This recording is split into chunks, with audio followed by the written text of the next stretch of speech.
Hello friends, Radhe Radhe. कैसे हैं आप सब? उम्मीद है सब अच्छे होंगे। आज की इस वीडियो में हम देखने वाले हैं लाभ हानि के कुछ क्वेश्चंस। तो वीडियो में अंत तक बने रहें। वीडियो पसंद आए तो वीडियो को लाइक कीजिएगा। चैनल पर नहीं हो तो चैनल को सब्सक्राइब कीजिएगा। यह है हमारा क्वेश्चन। एक आदमी एक फ्रिज को 12,000 रुपए में खरीदता है और उसको 13,500 रुपए में बेच देता है। तो बताइए कि लाभ और हानि, लाभ हुई है हानि, लेकिन लाभ हानि के साथ साथ हमें ज्ञात करना है लाभ हानि को प्रतिशत में भी। तो देखिएगा, खरीदने को कहते हैं क्रय मूल्य। जितने में खरीदी वो बोला जाएगा क्रय मूल्य। क्रय मूल्य मतलब कॉस्ट प्राइस। और कॉस्ट प्राइस कितना है? हमारा कॉस्ट प्राइस है 12,000 रुपए। क्रय मूल्य 12,000 रुपए, क्योंकि खरीदा गया है 12,000 रुपए में। जिस मूल्य से हम खरीदते हैं, खरीदा गया मूल्य क्रय मूल्य कहलाया जाता है। तो लिख दिया हमने। अब देखिएगा विक्रय मूल्य। विक्रय मूल्य मतलब सेलिंग प्राइस। और सेलिंग प्राइस हमारा कितना है? सेलिंग प्राइस है हमारा 13,500 रुपए। तो सेलिंग प्राइस मतलब विक्रय मूल्य, विक्रय मूल्य मतलब जितने रुपए में बेचा गया। तो इतना तो आपको समझ में आ गया होगा। अब देखिएगा, खरीदे हुए मूल्य को क्रय मूल्य और बेचे हुए मूल्य को विक्रय मूल्य। अब ज्ञात करना है लाभ हुआ है या हानि। तो देखिए, 12,000 रुपए में खरीदा, 13,500 में बेच दिया।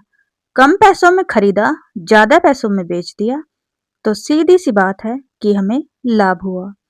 और लाभ हुआ है तो लाभ को हम लिख देंगे लाभ। और कैसे ज्ञात करेंगे?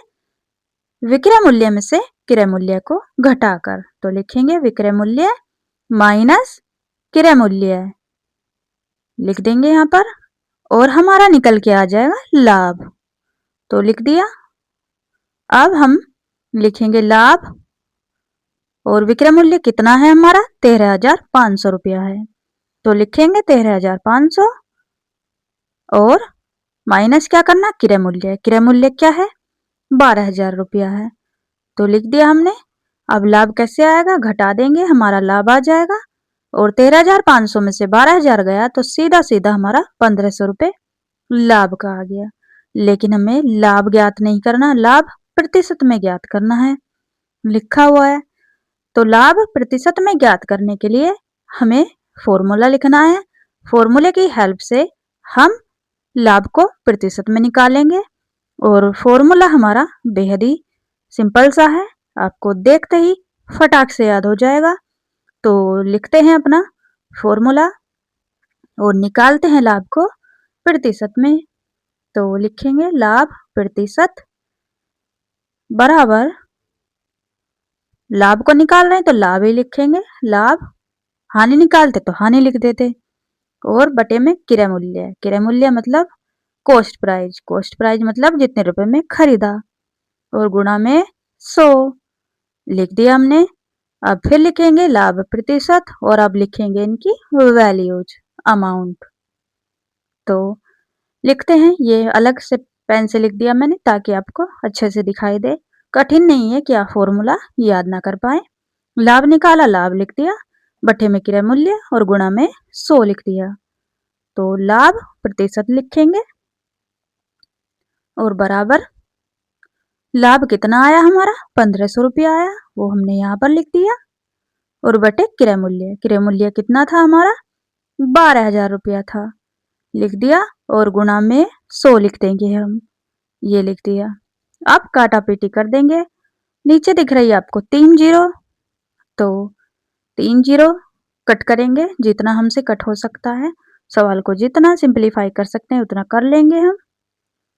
यहाँ तक तो समझ में आया होगा। अच्छा, 1 जीरो से 1 जीरो, 2 जीरो से 2 जीरो कट और 1 जीरो ऊपर की कट, तो 150 बटे 12 आ गया। लाभ प्रतिशत बराबर 150 बटे 12 और इसको 150 को भाग देंगे 12 से, तो हमारा आंसर आ जाएगा 12.5।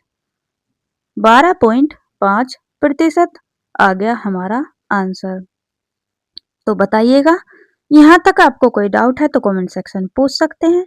खरीदे गए मूल्य को कहते हैं क्रय मूल्य, बेचे गए मूल्य को कहते हैं विक्रय मूल्य। क्रय मूल्य मतलब कॉस्ट प्राइस, विक्रय मूल्य मतलब सेलिंग प्राइस। लाभ कैसे निकला? विक्रय मूल्य में से क्रय मूल्य घटा दिया। तो कम पैसों में खरीदा, ज्यादा पैसों में बेच दिया तो लाभ हो गया।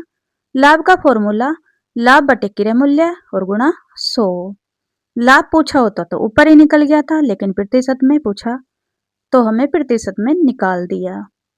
तो इजी था ना। नेक्स्ट क्वेश्चन देखेंगे, उसकी हेल्प से आपको और भी अच्छे से लाभ हानि का कॉन्सेप्ट समझ आ जाएगा। तो आते हैं नेक्स्ट क्वेश्चन पे। तो ये लिखा हमारा दूसरा क्वेश्चन। दूसरा क्वेश्चन क्या है? एक दुकानदार ने एक प्रेस खरीदी कितने रुपए में? 1000 रुपया में, परंतु किसी कारणवश उसको 800 रुपये में बेचनी पड़ गई। तो लाभ हुआ या हानि? और ज्ञात कैसे करनी? प्रतिशत में ज्ञात करनी है। प्रतिशत में ही पहले किया, लेकिन इसे भी प्रतिशत में करना है। जो खरीदा गया मूल्य तो क्रय मूल्य, क्रय मूल्य मतलब कॉस्ट प्राइस, और कॉस्ट प्राइस कितना हुआ? 1000 रुपया लिख दिया हमने। अब सेलिंग प्राइस, सेलिंग प्राइस मतलब विक्रय मूल्य, कितने रुपए में बेची? 800 रुपये में बेची। विक्रय मूल्य मतलब सेलिंग प्राइस 800 रुपये हमारा लिख देंगे इधर। लिख दिया। अच्छा आप बताइएगा थोड़ा सा देख के कि हानि हुई है लाभ। अच्छा ज्यादा पैसों में खरीदी और कम पैसों में बेचनी पड़ गई, तो भैया सीधे सीधे पता चल रहा है कि यहाँ हुई है हानि। और हानि हुई है तो यहाँ पर लिख देंगे हम हानि। हानि इज इक्वल टू क्रय मूल्य मतलब माइनस विक्रय मूल्य है। ऊपर क्या हुआ था? ऊपर लाभ हुआ था, क्रय मूल्य कम था, विक्रय मूल्य ज्यादा था। और यहाँ पर हो गया उल्टा, क्रय मूल्य है ज्यादा और विक्रय मूल्य है कम। खरीद ली सामान ज्यादा पैसे में और बेचना पड़ गया कम पैसों में, तो नुकसान हो गया, हानि हो गई। और हानि निकालने के लिए लिखेंगे क्रय मूल्य माइनस विक्रय मूल्य, फिर निकल के आएगी हमारी हानि। तो लिख दिया हमने। अब हम हानि निकाल दी हमने। अब लिखेंगे इनकी अमाउंट्स। हानि इज इक्वल टू क्रय मूल्य कितना था? 1000, विक्रय मूल्य कितना था? 800 रुपये, और इसमें से घटाएंगे हम तो निकल के आएगा हमारा 200 रुपया आ गया। लेकिन हानि प्रतिशत में ज्ञात करनी है हमें, तो जैसे हमने लाभ प्रतिशत में ज्ञात कर लिया था वैसे हानि प्रतिशत में ज्ञात कर लेंगे। लाभ निकाला तो लाभ लिख दिया, हानि निकाल रहे हैं तो हानि लिख देंगे। हानि बटे में क्रय मूल्य और गुणा में 100 लिख देंगे, फिर निकल के आएगी हानि, और वो भी प्रतिशत में। तो लिखेंगे, लिख दिया हमने। अब हानि प्रतिशत बराबर हानि कितने रुपए की हुई हमारी? 200 रुपए की हुई है। हानि की जगह रख देंगे हानि को, क्रय मूल्य की जगह क्रय मूल्य कितना? 1000 रुपया और गुणा में 100।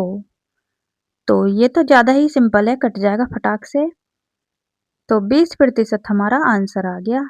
हानि आई 20% और ऊपर हमारा लाभ हुआ था 12.5%। तो एक क्वेश्चन लाभ का, एक क्वेश्चन हानि का। तो उम्मीद है आपकी समझ में आया होगा। खरीदे गए मूल्य को क्रय मूल्य कॉस्ट प्राइस, बेचे गए मूल्य को विक्रय मूल्य मतलब सेलिंग प्राइस, और लाभ निकालने के लिए विक्रय मूल्य माइनस क्रय मूल्य, और हानि निकालने के लिए क्रय मूल्य माइनस विक्रय मूल्य। तो लाभ हानि का कॉन्सेप्ट कर दीजिए बिल्कुल खत्म, और फटाफट से कर दीजिए वीडियो को लाइक। आपको ऐसी ही बेहतर वीडियो मिलती रहेंगी, और अच्छे से कमेंट कीजिएगा ताकि आपके अच्छे कमेंट से हमें मोटिवेशन मिल सके। वीडियो को पूरा देखने के लिए थैंक यू सो मच। सभी को जय श्री राधे कृष्णा। मिलते हैं आपसे नेक्स्ट वीडियो में, तब तक के लिए बाय बाय। चैनल को सब्सक्राइब करना बिल्कुल भी ना भूलिएगा।